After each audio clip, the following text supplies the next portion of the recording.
Sa ngalan ng Ama at ng Anak at ng Espiritu Santo. Amen. Kapatid, huminga ka ng malalim.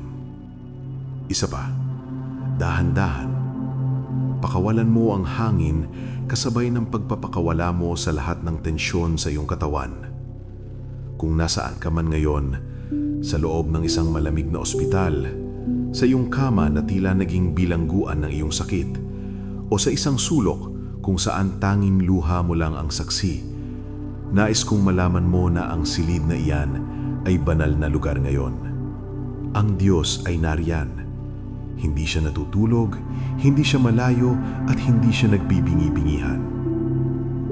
Panginoong Hesus, Ikaw ang Alpha at Omega, ang simula at ang wakas. Ikaw ang lumikha ng bawat atomo at bawat hibla ng aming pagkatao. Lumalapit kami sa iyo, hindi dahil kami ay malakas, kundi dahil tinatanggap naming kami ay wala kung wala ka. Lord, bago namin sambitin ang aming mga hiling, kami ay nagpapatira pa sa iyong harapan. Patawarin mo kami. Patawarin mo kami sa mga pagkakataong mas naniwala kami sa takot kaysa sa iyong pag-ibig. Patawarin mo kami kung hinayaan naming lamunin kami ng galit at pait. Sinisiyasat namin ang aming puso ngayon. Mayroon bang mga tao na hanggang ngayon ay hindi namin mapatawad? Mayroon bang mga sugat ng nakaraan na pilit naming ikinukubli, ngunit nagnanaknak na sa loob ng aming kaluluwa? Sa sandaling ito, Lord, sa tulong ng iyong Espiritu, pinipili naming magpatawad. Pinapatawad namin ang mga taong nang iiwan sa amin, ang mga taong nanakit sa aming damdamin, at ang mga taong naging sanhi ng aming matinding stress. Binibitawan na namin ang lason ng kapaitan. Hugasan mo kami ng iyong banal na dugo. Gawin mong kasing puti ng busilak na kapa ang aming mga espiritu. Linisin mo ang aming isipan sa mga negatibong boses.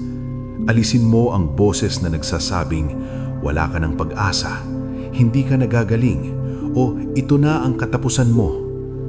Sinusupil namin ang mga kasinungalingang iyan sa pangalan ni Jesus. Ikaw ang aming pag-asa. Ikaw ang aming katuwiran. Hayaan mong ang iyong banal na kapayapaan ay dumaloy mula sa aming ulo, bumaba sa aming lieg, sa aming mga balikat, hanggang sa maramdaman naming gumaan ang aming buong pagkatao. Lord, ihanda mo ang aming katawan bilang isang malinis na sidlan na handang tumanggap ng iyong milagro. Manatili ka sa amin, Panginoon. Ngayon, Panginoon, isinasagawa namin ang isang espiritual na operasyon. Gamit ang iyong mapagpagaling na kamay, hipuin mo ang bawat organ na may karamdaman. Mula sa utak, ayusin mo ang bawat neurotransmitter, bawat ugat at bawat tissue. Sa mga may tumor o cyst sa ulo, sa init ng iyong banal na apoy, tunawin mo ang mga ito. Iniuutos namin sa bawat pamamaga na humupa.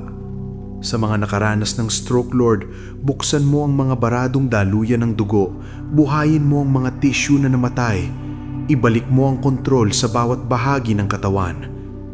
Dumako ka sa mga mata, Panginoon. Ikaw ang nagbigay ng paningin sa bulag. Alisin mo ang anumang katarata, glaucoma o labo ng paningin. Sa mga tenga, buksan mo ang pandinig. Sa lalamunan at thyroid, ibalik mo ang balance ng bawat hormone. Bumaba ka sa aming mga baga.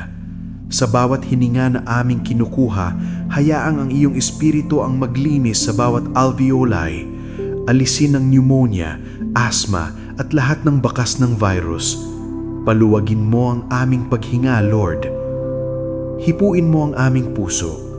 Ikaw ang sentro ng buhay. Ayusin mo ang bawat balbula, ang bawat tibok, at linisin ang mga artery mula sa anumang kolesterol o bara. Iniuutos namin sa presyon ng dugo na maging normal sa ngalan ni Jesus. Sa aming dugo, Lord, linisin mo ito mula sa anumang impeksyon, leukemia o lason.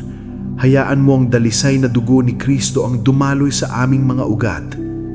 Sa aming sikmura at bituka, Lord, pagalingin mo ang bawat ulcer, GERD at hyperacidity. Ayusin mo ang aming digestion. Sa atay, bato at pancreas, kayo ang mga filter ng aming katawan. Linisin mo sila. Sa mga kapatid naming sumasailalim sa dialysis, Lord, nagmamamakaawa kami para sa isang himala. Buhayin mo ang kanilang mga kidney, pababain mo ang creatinine levels. Ipakita mo na ikaw ang Diyos na higit pa sa anumang makina. Itinataas din namin ang mga may sakit sa buto, kalamnan at balat. Sa mga may arthritis, rheuma at back pain, padaluyan mo ng iyong langis ang bawat kasuka-suka. Alisin mo ang bawat kirot at pamamaga. Sa mga may sakit sa balat gaya ng psoriasis o allergy, gawin mong makinis at malusog ang kanilang balat gaya ng isang sanggol. Higit sa lahat, Lord, laban sa cancer at lahat ng malalang bukol, inuutusan namin ang bawat abnormal na selula na mamatay. Hindi kayo kabilang sa katawang ito na templo ng Espiritu Santo. Mula sa ugat, kayo ay matuyo at mawala sa ngalan ni Jesus. Lord, palakasin mo ang kanilang immune system upang maging kuta laban sa anumang sakit. Kapatid, huwag kang dumepende sa nakikita ng iyong mga mata o nararamdaman ng iyong katawan.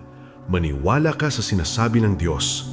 Sa sandaling ito, ang iyong kagalingan ay hindi lamang isang pangako, ito ay isang katotohanan. Tinatanggap namin, Lord, ang iyong salita sa Isaiah 53:5. Dahil sa iyong mga sugat, kami ay pinagaling na. Ang bawat latay na tinanggap mo sa iyong likuran ay kabayaran para sa aming kalusugan. Salamat, Panginoon, dahil nararamdaman na namin ang init ng iyong presensya. Salamat dahil ang bigat sa aming dibdib ay napalitan na ng kaguniwahan. Salamat dahil ang takot sa kamatayan ay napalitan na ng pagnanais na mabuhay para sa iyong kaluwalhatian.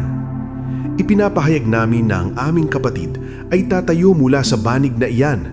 Siya ay lalakad, siya ay tatakbo, at siya ay sasamba sa iyo sa loob ng iyong templo nang walang anumang iniindang sakit. Hindi kami maghihintay sa susunod na check-up bago kami magpasalamat. Ngayon pa lang, Lord, sumisigaw kami ng Victoria, tagumpay sa ngalan ni Jesus. Salamat sa bagong lakas ng mga buto. Salamat sa maayos na pagtulog na iyong ibinibigay ngayong gabi. Salamat dahil ang bawat gamot na iniinom namin ay nagiging instrumento lamang, ngunit ikaw ang tunay na nagpapagaling. Lord, basbasan mo rin ang mga kamay ng mga doktor at nurse na nag-aalaga sa amin. Bigyan mo sila ng karunungan, ngunit higit sa lahat, mananatili ang aming tingin sa iyo, ang aming divine physician. Pagpalain mo rin ang pamilya ng aming kapatid. Alisin ang kanilang pag-aalala at punan ang bawat pangangailangang pinansyal. Hayaang mong ang himalang ito ay maging mitya ng mas malalim na pananampalataya para sa lahat ng makakakita. Salamat, Jesus. Salamat, Ama. Salamat, Espiritu Santo. Ang aming katawan, kaluluwa at espiritu ay iyong-iyo. Mabuhay ka sa aming buhay. Ang lahat ng papuri, pagsamba at pinakamataas na pasasalamat ay sa iyo lamang, ngayon at magpakailanman. Sa makapangyarihang pangalan ni Jesus, ang aming Panginoon at tagapagligtas. Amen at Amen. Panginoon, narito kami sa iyong paanan, sa gitna ng katahimikan ng aming silid at sa gitna ng ingay ng aming mga nararamdaman. Kapatid, sa sandaling ito, nais kong bitawan mo muna ang iyong pakikipaglaban. Iilubog mo ang iyong sarili sa presensya ng Diyos. Ang bawat sakit na iyong iniinda, ang bawat kirot na tila humahati sa iyong katawan. Alam ng Diyos ang lahat ng iyan. Hindi siya bulag sa iyong mga luha na pumatak sa gitna ng gabi. Panginoong Jesus, ikaw ang aming kanlungan. Sa mga oras na ang aming katawan ay tila bumibigay na, ikaw ang aming lakas. Lord, nagsisisi kami sa aming mga pagkukulang. Patawarin mo kami sa mga sandaling nawalan kami ng tiwala, sa mga sandaling mas pinakinggan namin ng takot kesa sa iyong tinig. Ngayon, sa iyong banal na pangalan, linisin mo ang aming mga puso.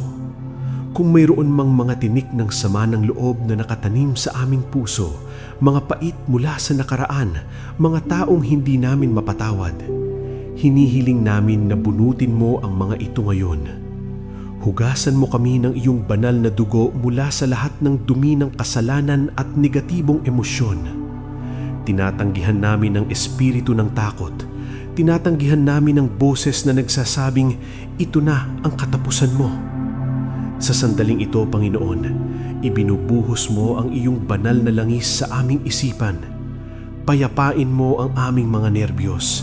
Alisin mo ang pagkabalisa tungkol sa bukas, tungkol sa bayarin sa ospital, at tungkol sa aming pamilya. Ipinagkakatiwala namin ang lahat sa iyong mga kamay. Hayaang ang iyong kapayapaan nang siyang maghari sa aming buong pagkatao.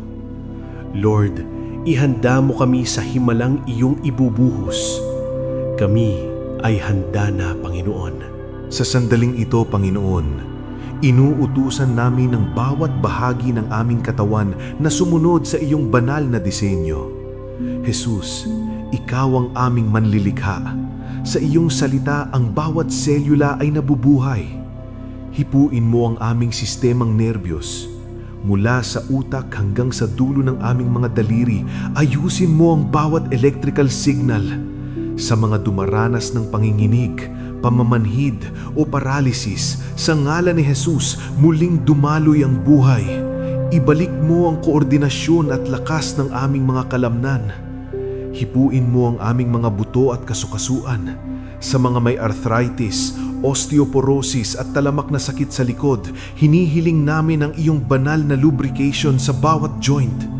Patibayin mo ang aming mga tuhod, alisin mo ang bawat pamamaga at hapdi. Sa aming gulugod, Lord, ayusin mo ang bawat vertebral na wala sa posisyon. Dumako ka sa aming daluyan ng dugo. Linisin mo ang aming dugo mula sa anumang toxins, virus at bakterya. Iniuutos namin sa bawat puting selula ng dugo na lumakas at labanan ng anumang banta sa aming kalusugan.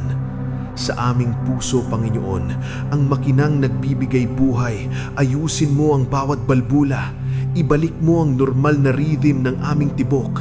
Sa mga may mataas na blood sugar at kolesterol, inuutusan namin ang aming metabolismo na gumana ng maayos sa ngalan ni Jesus. Lord, pumasok ka sa loob ng aming mga organ. Sa aming mga baga, alisin mo ang bawat bara. Ipasok mo ang iyong hininga ng buhay upang ang bawat paghinga namin ay maging maluwag at sariwa. Sa aming sikmura, pagalingin mo ang bawat sugat. Sa aming atay at bato, linisin mo ang bawat filter.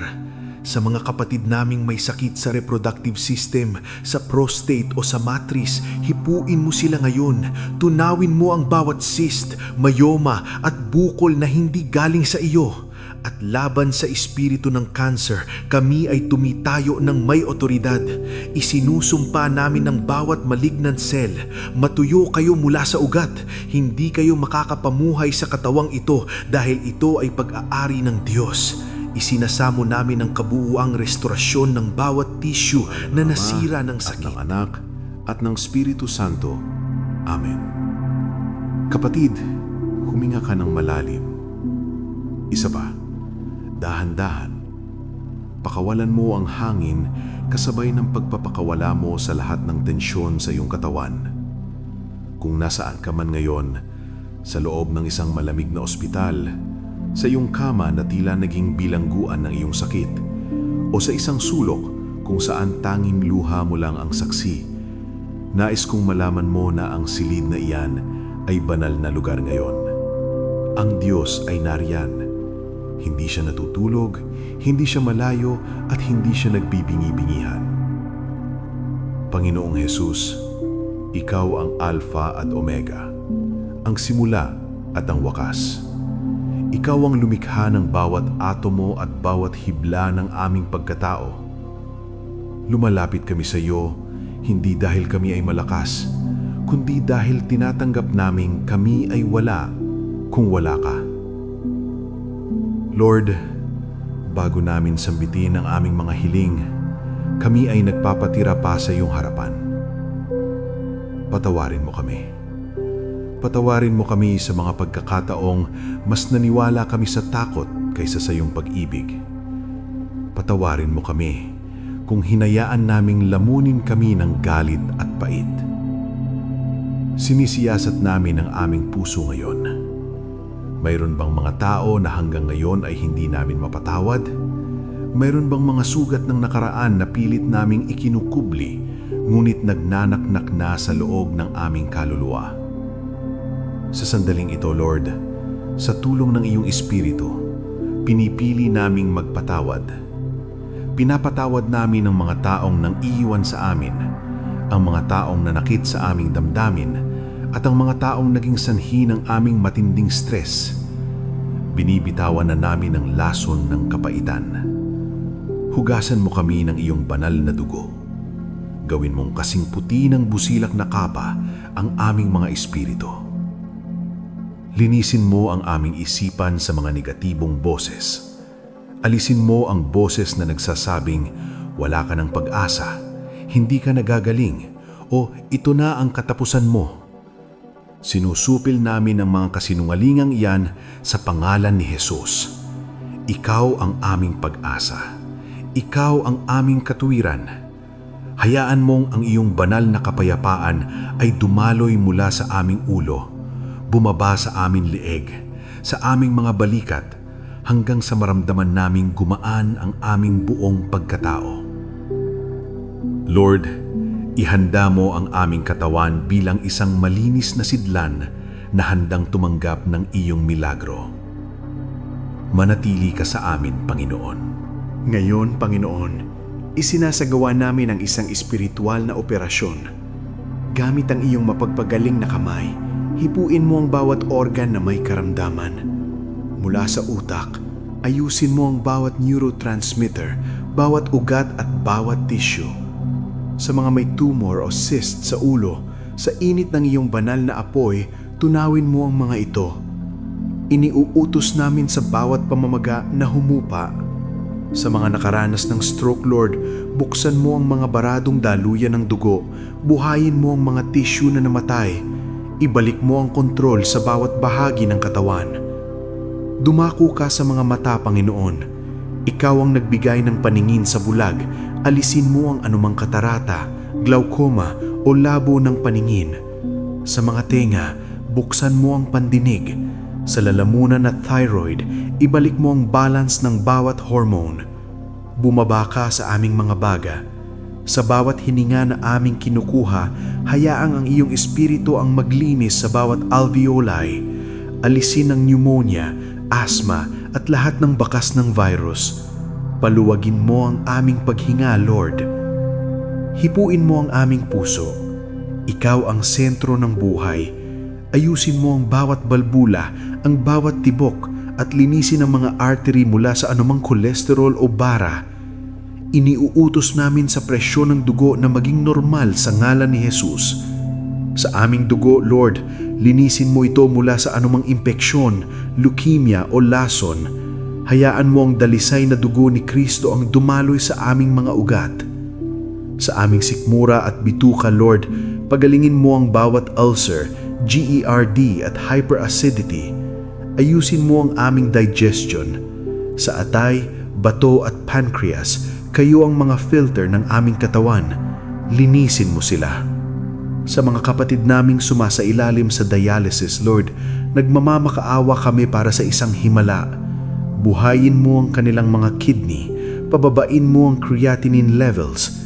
Ipakita mo na ikaw ang Diyos na higit pa sa anumang makina. Itinataas din namin ang mga may sakit sa buto, kalamnan at balat. Sa mga may arthritis, rheuma at back pain, padaluyan mo ng iyong langis ang bawat kasuka-suka. Alisin mo ang bawat kirot at pamamaga. Sa mga may sakit sa balat gaya ng psoriasis o allergy, gawin mong makinis at malusog ang kanilang balat gaya ng isang sanggol. Higit sa lahat, Lord, laban sa cancer at lahat ng malalang bukol, inuutusan namin ang bawat abnormal na selula na mamatay. Hindi kayo kabilang sa katawang ito na templo ng Espiritu Santo. Mula sa ugat, kayo ay matuyo at mawala sa ngalan ni Jesus. Lord, Palakasin mo ang kanilang immune system upang maging kuta laban sa anumang sakit.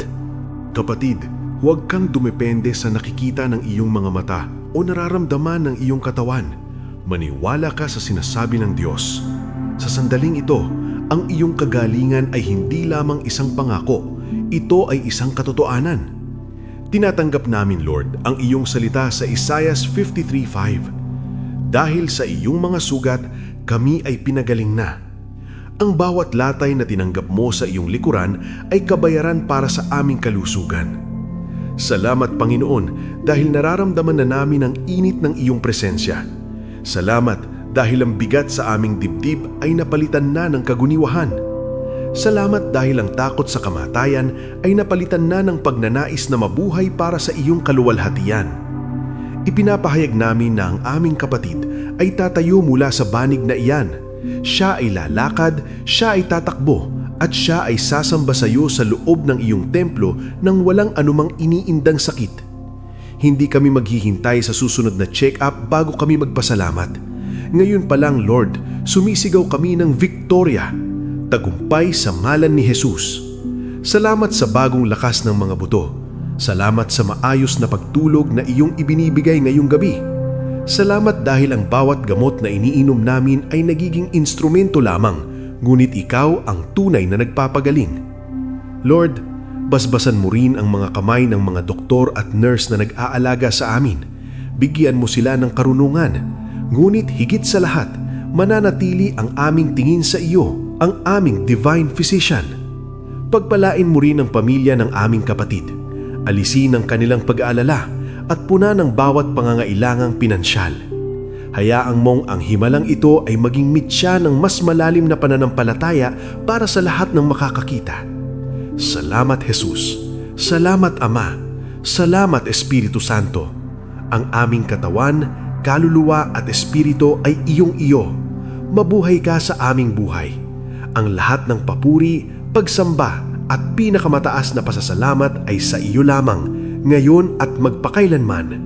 Sa makapangyarihang pangalan ni Jesus, ang aming Panginoon at tagapagligtas. Amen at Amen.